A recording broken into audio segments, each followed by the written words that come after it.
Why Manchester United's new experiment could change everything. Manchester United have spent years trying to rebuild. This time, something actually looks different. Michael Carrick is not simply collecting expensive players and hoping talent solves everything. United are recruiting profiles that appear designed to complement each other. And the signing that explains the idea better than almost anyone is Youri Tielemans. The Belgian midfielder officially joined United in July 2026 after helping Aston Villa win the Europa League. He arrives at 29 with years of Premier League experience, leadership as Belgium captain, and the ability to control matches from midfield. But Tielemans is important because of what he can do for everybody around him. Put Kobbie Mainoo beside him and United have a midfielder capable of receiving under pressure while Tielemans dictates from deeper areas. Move Bruno Fernandes higher and Tielemans becomes another player capable of finding him between the lines. Benjamin Šeško runs behind, Tielemans has the passing range. Matheus Cunha drifts into the half space, Tielemans can find him early. United have had talented players before. What they have lacked is connection, and Carrick appears determined to change that. Because Tielemans is not the only midfield addition. United have also strengthened with Andrey Santos, giving Carrick another technically secure midfielder capable of progressing possession. Suddenly, United can build a midfield around different qualities rather than asking one player to do everything. And that could be especially important for Bruno. For years, United's captain has sometimes been required to create, progress the ball, dictate transitions and provide the final pass. Carrick's structure gives him the possibility of spending more time where he is most dangerous, closer to goal. That is where this rebuild starts making sense. The attack already contains different profiles. Šeško can occupy centre-backs and threaten behind them. Cunha can receive between the lines, carry possession and create something from broken situations. Bryan Mbeumo provides movement, pressing and a threat across different attacking channels. Tielemans does not replace those qualities, he connects them. And this matters because Carrick has already shown what better structure can do to United. When he replaced Ruben Amorim in January 2026, United were 7th. Carrick immediately won his opening Premier League matches against Manchester City and Arsenal, and ultimately guided the club to 3rd place and Champions League qualification. He won 11 of his first 16 matches, enough for United to give him a permanent 2-year contract in May. That changes the conversation. Carrick is no longer trying to rescue United, now he has to build one. And that is something this club has struggled to do consistently since Sir Alex Ferguson left. For almost 2 decades, Ferguson made Manchester United the standard in English football.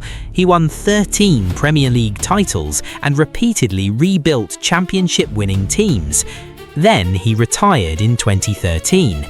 What followed was not simply a shortage of talent, it was a shortage of continuity.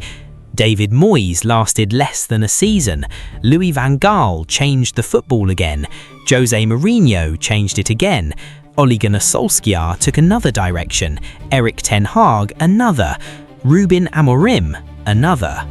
Different managers wanted different footballers. United spent enormous amounts of money, but too often the squad looked like several different projects occupying the same dressing room. Meanwhile, Manchester City developed an identity under Pep Guardiola. Liverpool built one under Jurgen Klopp. Arsenal eventually did the same under Mikel Arteta. United kept restarting. That is why Carrick's biggest achievements so far might not simply be finishing 3rd, it is making the team look coherent again. Carrick's football generally wants numbers around central areas, secure possession, and enough movement ahead of the ball to attack quickly when space appears. His early impact was immediate. United won their first 4 league matches under him, including victories over City and Arsenal. And that explains the recruitment. Tielemans can dictate, Mainoo can receive and escape pressure, Santos can add verticality and energy, Bruno can operate closer to the forwards. The important thing is that their jobs do not have to be identical. United can circulate patiently when opponents sit deep, but they also have the personnel to attack quickly when possession is recovered. Tielemans becomes particularly valuable because he can change the speed of the game. When the press comes, he can play through or beyond it. When opponents retreat, he can move possession across midfield and wait for an opening. When a forward makes an early run, he has the range to attack the space immediately. That versatility gives Carrick options, and United will need them. Finishing third was impressive, but 2026-27 brings a completely different challenge. United are returning to the Champions League while also trying to prove that Carrick's half-season was the beginning of something sustainable rather than simply a new manager bounce. That is where this experiment will really be tested. Can Mainoo stay influential over an entire campaign? Can Tielemans provide control when the tempo becomes chaotic?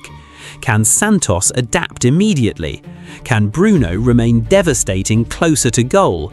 And can Carrick manage all of this while competing in Europe? Those questions matter because Manchester United have been here before. New manager, new signings, new optimism. Then everything falls apart. But there is one significant difference this time. The recruitment appears increasingly connected to the football. Tielemans isn't interesting because he is Manchester United's biggest name. He's interesting because his qualities could make the players already there function better. And perhaps that is the lesson United have spent more than a decade learning. Building a great team isn't about finding 11 superstars. It is about finding 11 players whose strengths make sense together. Carrick has already taken Manchester United from 7th to 3rd and back into the Champions League. Now he's been given the opportunity to construct the team rather than simply inherit it. Tielemans may become the clearest symbol of that change. Not the flashiest player, not necessarily the biggest star, but potentially the midfielder who allows United to control games, releases Bruno higher up the pitch, and connects Carrick's midfield with his attack. And that is why this Manchester United experiment is so interesting. For years, United's biggest problem wasn't that they lacked talent, it was that the talent never seemed to fit together. Now, for the first time in a long time, the pieces are beginning to look like they belong to the same puzzle. And if Carrick can make those pieces work across an entire season, Manchester United won't just look better, they might finally start making sense again.